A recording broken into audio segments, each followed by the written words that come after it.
Hi, good morning, everybody. Mr. Smith here with Chapter 10, Part 1, G minor scale. A couple things to think about. With the G minor scale, of course, you're going to start on G, which is the 3rd fret. The G minor scale, we use it a lot of times in rock music or in other music, where the blues doesn't really work when you want a solo or something's maybe a little darker.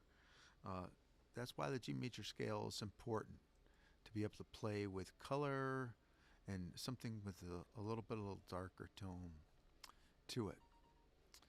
You can look in the chapter reference guide to follow along to see the G minor scale, what strings you play, and all that. We're going to start with 3rd finger on the 3rd fret as always on the E string. We're going to go G, A is open, B flat is 1st finger, 3rd finger C, open D string, 1st finger on the E flat, 3rd finger F, open G string, 2nd finger on the A, 3rd finger the B flat's right next to it, 1st finger C, 3rd finger D, 4th finger's right next to it, which is an E flat, 1st finger on the E string, that's F, and finally 3rd finger on G to finish things off.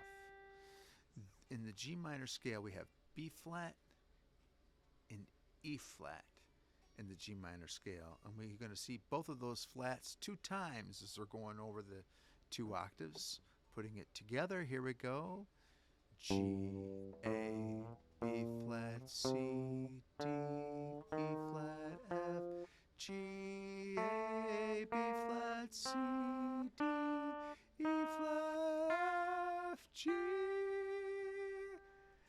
It's good practice to say the note names and to sing along as you play. That can help your ear, and it can help if you're not a note reader, like if you read tab and you want to start learning the notes, to say the note names as you play them, and you'll benefit for it.